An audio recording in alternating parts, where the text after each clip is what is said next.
Pemirsa, banyak kalangan menentang kebijakan ekspor pasir laut sejak disahkan oleh Presiden Joko Widodo. Ya, bahkan muncul pertanyaan ya, Eva, sebenarnya siapa yang menuai untung dari kebijakan ini? Berikut informasinya untuk Anda.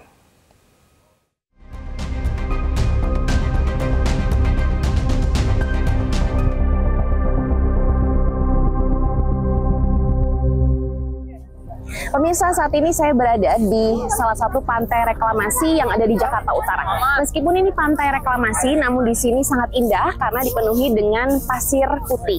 Nah, berbicara soal pasir putih, saat ini ekspor pasir laut yang pada zaman kepemimpinan Presiden Megawati ini sempat dilarang, namun selang kurang lebih 20 tahun di era kepemimpinan Presiden Joko Widodo ini malah dibuka kembali.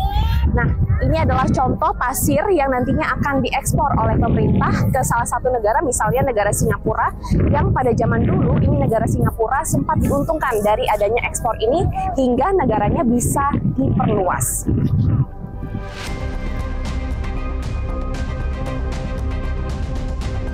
Di tahun 2003, sebenarnya pemerintah telah menghentikan ekspor pasir laut lewat SK Menperindak nomor 117 MPP Cap 2003 tentang penghentian sementara ekspor pasir laut.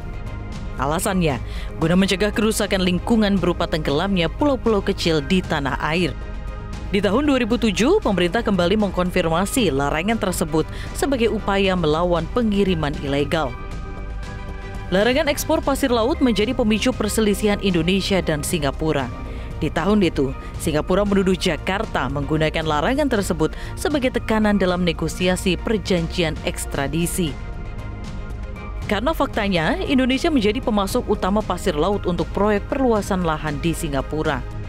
Antara tahun 1997-2002, rata-rata Indonesia mengirim lebih dari 53 juta ton pasir laut per tahun ke Singapura. Pengerukan pasir untuk reklamasi Singapura berasal dari Kepulauan Riau. Sejak 1976 hingga 2002, pasir di perairan Kepri dikeruk guna mereklamasi Singapura. Volume ekspor pasir ke Singapura sekitar 250 juta meter kubik per tahun. Pasir laut dijual dengan harga sepertiga dolar Singapura per meter kubiknya. Saking masifnya aktivitas pengerukan menyebabkan Pulau Nipah yang masih masuk wilayah kota Batam nyaris tenggelam karena abrasi. Berkat reklamasi, luasan daratan Singapura sebelum merdeka dari Malaysia adalah 578 km persegi. Saat ini, luasnya sudah bertambah 719 km alias bertambah 25% lebih. Dalam pasal 9 PP nomor 26 tahun 2023, pemerintah mengatur hasil sedimen laut dapat dimanfaatkan untuk 4 hal, yakni reklamasi dalam negeri, pembangunan infrastruktur pemerintah, pembangunan prasarana oleh pelaku usaha, dan ekspor sepanjang kebutuhan dalam negeri terpenuhi dan sesuai dengan ketentuan perundang-undangan. Aturan ekspor pasir laut ini pun tentunya menuai kontroversi. Hasil riset Universitas Lampung menyebut ada 10 dampak negatif penambangan lingkungan hidup, di antaranya meningkatkan abrasi dan erosi laut, menurunkan kualitas perairan laut dan pesisir, semakin keruhnya air laut, meningkatkan pencemaran pantai dan meningkatkan intensitas banjir aerob. Kebijakan ini tentu saja paradoks dengan amanat Undang-Undang Kelautan yang mana terus menekankan pada pendekatan blue economy di sektor kelautan. Selain memiliki efek destruktif pada ekosistem laut dan juga bagi masyarakat yang tinggal di area eksploitasi, ternyata devisa dari hasil ekspor pasir laut bagi negara atau bagi Indonesia ini relatif kecil. Contohnya saja seperti Pemprov Kepulauan Riau yang dari tahun 2001 sampai 2010 ini hasil dari ekspor pasir lautnya yang masuk pendapatan Pemda hanya berkisar sekitar 28 sampai 75 dolar Singapura. Yang mana angka ini terus merosot seiring ditutupnya keran ekspor. Menteri Kelautan dan Perikanan periode 2014-2019 Susi Pujiastuti menentang keputusan Presiden Jokowi ini. Tak hanya dari aspek lingkungan, kebijakan membuka ekspor pasir laut dinilai merugikan rakyat di tanah air. Untuk Kementerian Keuangan kemarin sore menyatakan bahwa ekspor dari pasir laut ini sangat kecil dan memang sangat kecil. Tahun 2002 lalu ekspor pasir laut itu tidak lebih dari 60 juta US dollar itu kan. Akan tetapi biaya untuk merehabilitasi satu Pulau Nipah saja itu pemerintah mengeluarkan ratusan miliar rupiah gitu kan. Itu hanya untuk memperbaiki Pulau Nipah yang waktu itu tergerus akibat abrasi pantai dari penambangan pasir itu gitu kan. Belum yang nelayan yang kehilangan sumber daya gitu kan. Sekarang pun konflik itu masih terjadi misalnya di wilayah Lampung gitu kan. Sampai sekarang? Wilayah Lampung, sampai sekarang konflik antara penambang pasir laut dengan nelayan penangkap rajungan seperti itu. Di sana rajungan sudah sulit untuk ditemukan karena pasirnya yang menjadi habitat dari rajungan itu dikeruk gitu kan.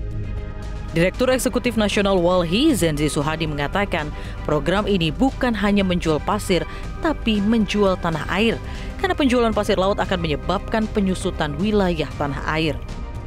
Kalau saya melihat itu bukan hanya ekspor pasir ya, tetapi itu menjual tanah air namanya.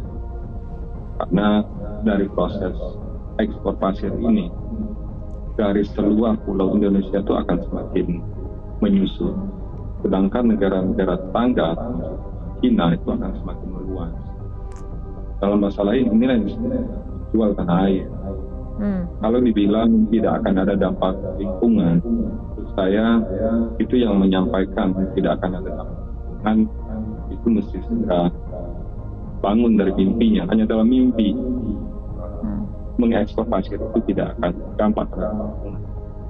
Ini judul peraturan pemerintah ini dikemas memang mengelabui rakyat. Judulnya sedimentasi pasir. Sesungguhnya semua pasir di pesisir itu sedimentasi. Kalau dia warna putih itu sedimentasi dari karang. Kalau dia warna bening dan hitam dia sedimentasi dari batuan.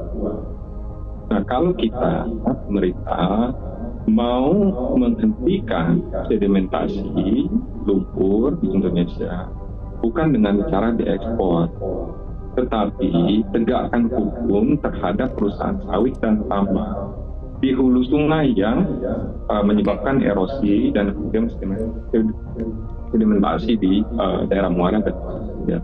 Ingat ini ya, apa yang saya sampaikan pada hari ini.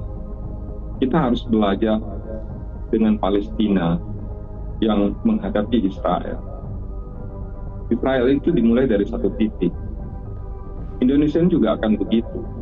Karena dari setiap metrik ton pasir yang diekspor, wilayah Indonesia itu akan berkurang. Sedangkan negara tetangga itu akan meluas.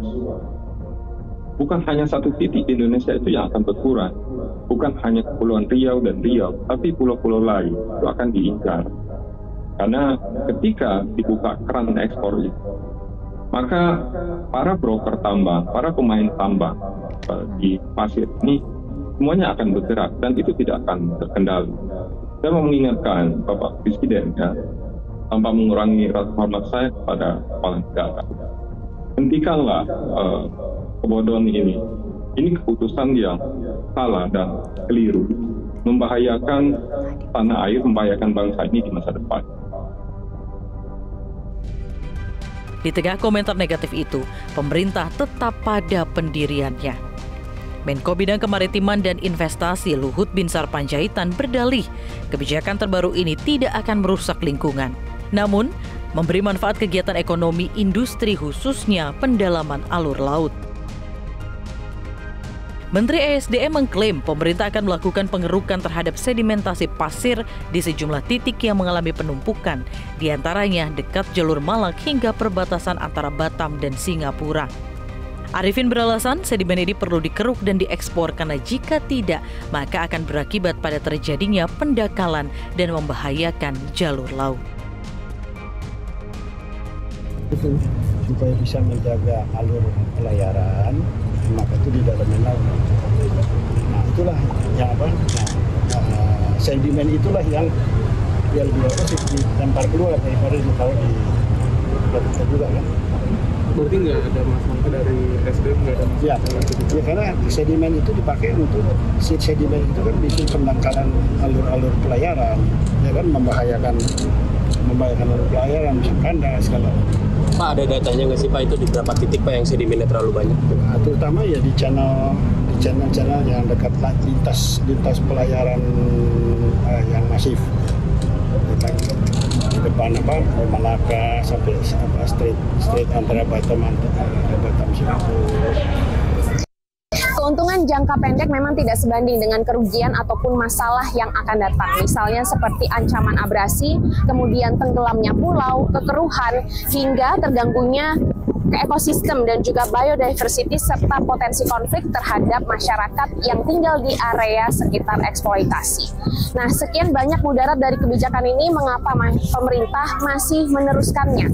Bahkan masyarakat bertanya-tanya apa keuntungannya bagi kita? Atau lebih tepatnya siapa yang diuntungkan? Dari Jakarta, Glorinata Fani Maulana, Metro TV.